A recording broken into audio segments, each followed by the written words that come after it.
Well, what's going on, everybody? It's your boy C-Zar, and we are talking about Kaspa. Hit that like button, subscribe if you want to see more content. Let's get into this. Let's not dilly-dally too much. I want to go to bed, man. I made a call a little while ago, sometime in September, that it was around 14 cents. I think it was back. Maybe it was at the beginning of this month. I can't remember. I thought it was in September, but maybe it was the beginning of this month. Calling for the price. Maybe it wasn't at 14 cents. Maybe it's higher. I don't know. I don't care. Calling for the price to go below 12 cents. I know I got a little bit of flack for that. A lot of you guys were laughing it off. I don't really see anybody laughing now. Nobody's in the comments laughing lately, but I haven't made a Kaspa video lately, so I guess that's fair. I did say in my last video with Kaspa, I remember saying that I would expect to move below 12 cents, but it wouldn't be ideal if you went like too much lower than that, right? You really wouldn't want to see prices below this low, these lows over here. And you threaded the needle, man. You really, really threaded the needle. I don't think it's detrimental what you did, but this is not necessarily an ideal move, okay? Your daily RSI, looking at it for what it is, it looks very weak. It looks very sad. You're living below the 50. You're flirting with the oversold zone time and time and time again. You had this little pop, but you did nothing with it, right? And at this point in time, I wouldn't be surprised if you went lower, okay? I really wouldn't be surprised if you went lower. You don't have to. You certainly don't have to. And the rest of crypto looks to be moving up. And that's the thing, that's the fallacy I think that a lot of people in the Kaspa community have. And I addressed it in the last video, is that a lot of people were assuming, oh, Bitcoin's moving up, crypto's moving up, how could Kaspa move down? That was the logic I got whenever I made this video, my last video, talking about how I expected us to move below 12 cents. The logic that I got thrown in my face was, well, if everything's going to move up, you're expecting everything else to move up, why wouldn't Kaspa move up? Of course it would move up. It's the most bullish crypto. And my answer to that was, Kaspa's been doing its whole thing, its own thing, this whole bull cycle. It moves up when everything moves down. It moves down when everything moves up. It can move up together. It can move down together. It does its own thing. It doesn't care what the markets do. So if your excuse or your reasoning is that Kaspa can't go lower because Bitcoin's moving up, that's a piss poor train of thought, because Kaspa time and time again throughout its entire existence has shown that it doesn't care what Bitcoin does. It doesn't care what the rest of crypto does. It only cares what it does, right? Most of the time that's been good. At this point in time, it's not necessarily a good thing. And you can't say Kaspa does its own thing. It doesn't need Bitcoin to move up whenever times are good, and then be like, oh, come on, Bitcoin's going to save the day whenever Kaspa's moving down. No, it's one way or another. You can't cherry pick. And the reality of it is, Kaspa doesn't care what crypto does. It cares about itself. It does its own thing, right? And again, if you're expecting Kaspa to move up just because the rest of crypto moves up, you might be disappointed. You might be sourly mistaken, okay? I do want to say you have found support, literally like threading the needle, man, right where you need to find support, okay? It came in at a clutch time, but you kind of look like you want to go lower than that. I also want to say that if you go lower than this line, I don't believe that means you're absolved of seeing higher highs. I still believe Kaspa will see. I still believe it has the chance, not the chance, the probability of seeing new all-time highs before its cycle is over. But as this move has progressed, as we've gotten lower, and as it will probably continue to progress, my prediction that I've made since back here, since the BlackRock news, right? That BlackRock was, sorry, Marathon news. BlackRock owns a good bit of Marathon. That's why I said that. Since Marathon announced that they were mining Kaspa, the same prediction I've made since then. I don't think you're going to go. I think this next rally will be your last. I think it will be your last. And this might not be a good time to talk about it because we're at the lows. You know what I mean? It's easier to say now. Hopefully, I don't know. Hopefully, people, whenever this next rally happens, you guys at least take some profits. I don't know. None of this is financial advice. I'm not a financial advisor. I could be wrong. I've been wrong before. You know, it could genuinely move up way higher than I'm expecting it to. But my logic, I'm just going to go over it briefly because I don't want to spend too much time on that. I really want to just get the direct price predictions out of the way and then be done with this video. But the logic that I have is that Kaspa has been in already one of the longest bull cycles that we've seen in crypto's history, right? Especially for your first time around. If we look at CAS, that chart doesn't show everything. We go to CoinGecko here, it gives us our full history, and even then I don't think it's the full history. We go to price, we put it in log. You can see Kaspa's been in a bull market really because it's got higher lows, higher highs since May of 2022, and probably even before then. But since May, if this is June, April, May, June, so back here, I guess that is basically the full history. We go to the high. that month, that was 28 months to the upside, okay? We go to Bitcoin, BTC USD, Coinbase. No, not Coinbase, Index. Go to the monthly again. 28 months to the upside, right? Let's see. From your low to your high, that was 18 months.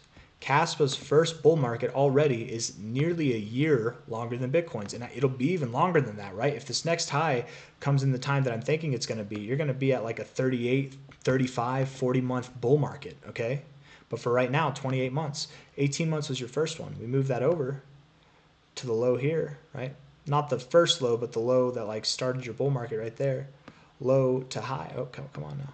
Low to high. This was 24 months. Again, 24 months, 28 months. You've got a longer cycle already than Bitcoin's first 2 cycles. You guys want to compare it to Bitcoin. Everybody wants to compare Kaspa to Bitcoin. It's the power law. It looks just like Bitcoin's chart, but it's more bullish. Well, if it's just like Bitcoin's chart, dude, you're overdue for a bear market. That's the reality. You can't say it one way and then whenever it's the negative stuff, negate what you're saying. That's not how it works. It's either one way or another. And if you want to compare it to Bitcoin, well, here's the comparison. You're overdue, man. You're overdue. You started your bull rally. Bitcoin started its bull rally here on this green month over here in January 2023. I've been telling you guys this for a long time. Kaspa started its bull rally back in May of 2022, January 2023, May of 2022. Wouldn't it make sense if something started its bull cycle earlier, that it would end its bull cycle earlier? Wouldn't that make sense? I don't know. It makes sense to me. Maybe I'm crazy. I don't know. You know, from a low point here, from that low there to the high, a little bit more than 24 months. There we go, 28 months. 18 months, 24 months, 28 months. 28 months here. I'm already being generous, in my opinion, at the thought of this next move being your last for the rally. A lot of people are like, there's no way it's the next one. I'm already being generous, man. 28 months. 3 bull cycles, okay? And finally on the third one, you hit 28 months. That would mean that if you were to compare it to Bitcoin, statistically, you are not just overdue, you're probably done, okay? Probably for this cycle already. But still, even just, and the reason why I'm not saying that is because this is just one metric. I think there are other things to consider, and this is why I want to get into the price action, okay? But let's keep going. Let's keep going, right? From here, from the low, or from the beginning of the bull market there on that green month to the end of the bull market, right? Just like this bull market didn't start back here, it started back here. I'm not going to say this bull market ended here during the crab market. I'm going to say it ended here. That was the end of the bull phase. That was 26 months, okay? You haven't seen Bitcoin so far have a full bull market, right? I'm not saying to its all-time high again, right? I think I've made it clear, right? Whenever we measured here, this was not the beginning. This was the end of the bear market, but that's not the beginning of the bull market. The bull market didn't start until 9 months later, right? You take this low to this high, 28 months there. Even then, right, the bull market probably started there, but that's the low there. That's the beginning of it, you could argue, right? 28 months there. I'm not going to take this end here. That's the crab market. So I feel like that's fair for 26 months. You want me to put it over there? That's 33 months, whatever, right? The beginning of the bull market to there.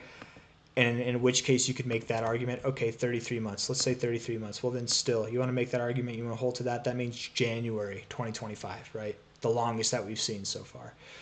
And I think that Kaspa will bleed out longer than that. Not bleed to the downside, I just mean its bull market will exist longer than that, right? So now that we've gotten that out of the way, now that I hope I've set the tempo or the floor for why I believe Kaspa is soon to experience its bear market, soon to be done with its bull market, why that makes sense, why it should be a logical, obvious train of thought that it's soon to be done. Let's get into the price prediction, okay? You're at 11.3 cents now. As I've said, I do believe you will see one more run. I do believe you've got your all-time highs for the cycle have not yet been achieved. I could be wrong. Wouldn't it be poetic? Wouldn't it make the most sense ever that you get the bullish news at the top, as it is with everything, that one of the biggest, actually the biggest crypto mining company on a publicly traded stock company, Marathon announces that they've been mining Kaspa. Isn't it funny that they announced that at the top? They didn't announce it here. They've been doing it that whole time, but they didn't announce it there. They announced it at the top. Isn't that weird? Isn't that weird? It's not so weird if you've been in the markets for a while. If you've been doing this for 8 years like I have, it's kind of actually very normal. The weird thing would actually be to expect highs past that without seeing a dramatic like bear market afterwards. But I am calling for that. I am still expecting that. But because this is Kaspa, let's be real. Let's be real with what we're dealing with. Okay. Regardless of the bearishness that it might sound like I'm talking about, right? This is the most bullish chart this whole bull cycle. It's a very bullish chart, right? It is a beast of its own, and I think it will continue to grow. But let's measure. Let's do the short-term analysis. We look at the weekly RSI here. You're getting to that oversold zone. You rejected your overbought zone. You had bearish divergence. 1, 2, 3, 4 drives. No, I'm sorry, 3 drives. 1, 2, 3 drives. Maybe 4, depending. I would say 3 though. You're rolling over now, okay? This divergence started back here. You've already fulfilled it. I don't think you have to go lower, but again, I'm kind of expecting that you do. You're at very weak points in your RSI. You're in the bearish area of control as it's defined below the 40, right? Bearish area of control, an area that you found support on before you broke through it. It would make sense to go at least to the oversold zone, if not into the oversold zone. And if you're going to do that, you're going to keep getting lower weekly closes, okay? I don't think that if you bounced here, I don't think that if that was your low, that you would continue to get lower weekly closes. You know what I mean? I don't think that that would happen. I don't know. You know, maybe you get some kind of double bottom, that could happen, but then at that point, it's not a double bottom, is it? At that point, it's a 1, 2, 3. It would be a quadruple bottom, and that doesn't normally happen, okay? Normally, you do break through it, and that's why I really do think you're going to break through on this next attempt. We look at the daily RSI. Living below the 50, getting oversold. You can't even get above. You've been living below the 40, bro. Can't even get above the 50. Not good. You're getting oversold. You're not getting overbought. You're living below the 50. Oops, that was not a straight line. You're living below the 50. Every moment that you're above the 50 is a blessing because it doesn't last for long, right? And even now, this is the weakest. This is the weakest you've been this whole time, right? At least for, let's see. Yeah, literally this whole time. Yeah. Since May of 2023. This is the weakest that you've looked in your RSI. And to me, it doesn't look like it's over. Again, validating the idea that you will take this low out. And when you take that low out, that's 10 cents. That's a pretty psychological level. Who knows where you're going to go? Who knows how low you're going to go? I think it would be ideal probably to measure, like based on fib extensions, maybe from this low, right? Because that's like the triple bottom low right there. Low to high here. Come on, why can't I get it right on there? Why are you doing that? There we go. It like wanted to go to the right. I didn't do that. It just kept. You can like, I swear, rewind the video. You'll see it like pops it over to the right each time. I don't know why. I would expect then if you break 10 cents again, right?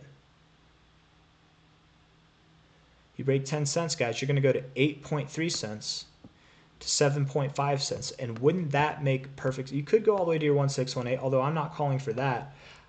But a move down here could make sense for really a couple of reasons, but mainly, you know, beyond just the fibs, beyond the expected fib targets, beyond the fact that as the weeks go on, this 123 moving average will probably come up and you'll find support on your green line, right? That's a very common thing to do on the weekly and the daily. You're also at this previous low here, right? And then you find kind of a double bottom of this overall range, and then that could be what sends you up. And then this is the piece de resistance here. This is the finale of what I'm going to say, right? If you've struggled to move up just this much, you know, like that, this is your last big move, okay? If you're at this point here, do you think that this is a small move? Do you think that's a small move compared to what you've been struggling to do, even after your bullish news, even after that crazy bullish stuff, right? Your trilemma solving, blah, blah, blah, whatever power law crap you want to throw in my face and say that like doesn't really matter, right? Because none of it's confirmed. It hasn't existed. It's the same stuff I've been trying to tell you guys this whole time. You don't know until you've had a bear market to really confirm that you've got the power law going on. It looks like it, but just because it looks like it now, it's too young, man, right? It's like This, if we had a chart that's only existed this long, oh, this looks like a cup and handle, but is it? You know, like you don't know until you like actually get the confirmation, right? It looks, I get where you're saying that it's a power law. I get it because it is slowly rolling over. But again, in my experience, whenever it comes to a weekly term time frame, when it comes to something that's existed this long, this is actually not a healthy looking chart. Everybody's been talking about how healthy this looks. This, even before this down move, I've been saying it. You can go back and watch all my videos, man. I'm not trying to talk about that. I'm not trying to validate or vindicate anything that I'm saying. Really what I'm trying to say is just the opposite. I'm trying to invalidate what a lot of these YouTubers, who I very much don't believe have experience doing technical analysis, are just blindly pumping numbers like $5, $50 in your up your you know what's this cycle, right? Like, you're not going to see $5 to $50 this cycle, you guys. You're not going to see prices above $1. Again, I prime you with this question, right? If that was a big move, relatively speaking, this was a pretty big move, right? We would kill for that again. Okay, that right there is bigger than that. How high up is that? That's not even at 30 cents, right? If you do what I think you're going to do, if you go this low. There's no guarantee that you're down there. We're not down there yet, right? But I am calling for that at the moment. Maybe because I'm calling for it, maybe the Kaspa gods will be like, haha, let's prove C-Zar wrong again. Okay, cool. Get a big move in there. That's a pretty big move. Let's make it even bigger, right? Let's make it even bigger. Are you going to go to $1? No. No. You're not going to $1. I'm not trying to hurt anybody's feelings. Really what I'm trying to do is prevent people from doing what everybody in crypto does, which is they round trip their bags because they hear somebody say it's going to $50 by the end of the cycle. It's going to $5 by the end of the cycle. And you're waiting on that. And really you could sell at a very ideal price. A very ideal price. Yes, prices below 30 cents could be a very ideal price. If it's the all-time high, that's a very ideal price. And you would miss it because you're expecting things that just couldn't exist this cycle. I'm not saying it won't ever exist. I'm not doubting that Kaspa could achieve those prices. But regardless, this is the thing that I've been trying to say the whole time. And again, I'm not trying to validate myself. I'm trying to make a point here. Is that all the Kaspa people seem to do, you guys all believe that this is so unique, that this is such a different crypto, that that there's nothing else like this. Of course it's going to go to the moon because there's nothing else like it. It's had a phenomenal cycle. It has definitely stood out in price growth, and it stood out with its technology. The DAG technology is legit. I've looked into it myself to the best of my abilities, to the best of my comprehension. It is unique in that aspect. But what's not unique, what makes the Kaspa community, just like every other crypto community that has ever existed, every coin that has had one rally that's done phenomenal and then fizzled out for the rest of existence, what makes you guys the exact same as every single coin like that is you think you're special. You think you're untouchable. You think that this thing can't be stopped. And that is the fallacy that screws a lot of people over, okay? Get slapped with reality. Let it hit you. Maybe some of you are a little bit more humble now. I know the Kaspa community. I doubt that there's any humbleness coming on right now, man. I'm sure that a lot of you are getting feisty and pissed off that I'm saying this. I'm not attacking you. I'm trying to help, man. I'm trying to prevent anybody from round tripping this thing. I'm trying to prevent people from putting their life savings in something that isn't going to grow as much as the rest of the market's going to grow. I want everybody to make money in this cycle. And if you've been holding Kaspa for a long time, you've made enough money. Good job. You've done your part. But for the time being, I think you're going to go down, and then you're going to move up, and that's going to be it, man. And I've been measuring, based off of this like high to low here, I've been measuring 22.5 cents, 28 cents, 42 cents, and those targets still are on the table. But I think the appropriate measurement will come after this low. Now, what's nice about that, let's end it on a good note. From a high to a low, you see these extensions here, right? They're up there, right there. As I move this down, right, those numbers move up. Okay, so in that respect, from this high to the low that I would expect you to go to, somewhere down there, your minimum targets grow. It's not 22.5 cents anymore, it's 27 cents, 38 cents, maybe 50 cents, maybe even 73 cents, right? I don't know where the low is. It's not appropriate to even gauge based off of this, right? Maybe that's the low itself. Maybe I'm wrong about it going lower at all. It wouldn't make sense to me based off what we're seeing on the readings, on the indicators and everything. It wouldn't make sense to me that we would stop here. It looks like we had this kind of, I'll delete this right now. It looks like we had this upward sloping consolidation and you've broken out to the downside. That's what it looks like, right? And with that, the next area of support, the only next area of support, well, first off, obviously, is right here, but then it would be in this area. That's your next area of support. If you break this, if that level breaks, and I'm not saying if you go a little bit below it, I'm saying if you break it, right? If you break that zone, just like you went above it here, above this high here, you went a little bit above, you didn't break it, right? If you break this zone, then that is the all-time high for Kaspa. That is the beginning of the bear market. I don't think that's what it is, but if I'm wrong and you do break that, then yes, that's what that means. But somewhere in the zone, I expect you find support, then you move up. You have your last high, probably sometime in the first or second quarter. If it's the first quarter, it'd be the end of the first quarter. If it's the second quarter, I mean, it could be the beginning. It could go to the end of the second quarter. Who knows? But I genuinely would think April or earlier is when Kaspa would find its high. And where would that be? Again, it's not necessarily appropriate to guess right now because we don't have the actual low to gauge from on this fib extension. But based off of these prior ones, it would make sense that it's anywhere from like 22.5 cents to 50 cents. Maybe if we go low enough and we see a nice bounce, we could go as high as 73 cents, but nothing above $1. Nothing above, you guys, Kaspa from here, from this current price, it will not 10x. It will not. When it drops as low, it could drop as low as this low here at 7.5. At best, you would get a 10x, okay? There are plenty of cryptos right now in the top 100, in the top 200. You don't even need to know what they do. You don't need to know anything about them. You could blindly throw a dart in the middle of the darkness and just whoosh, hit something that's going to do phenomenally better than a 10x, okay? I'm just trying to help.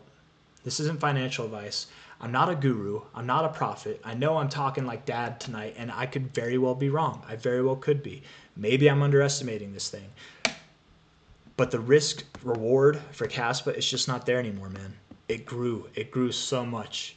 It's had its bull cycle. It's had a larger and longer bull cycle than anything in crypto really has ever, right? For its first cycle, we've just never seen this, right? So it would make sense that its bear cycle starts before the rest of the market, right? That's just the reality.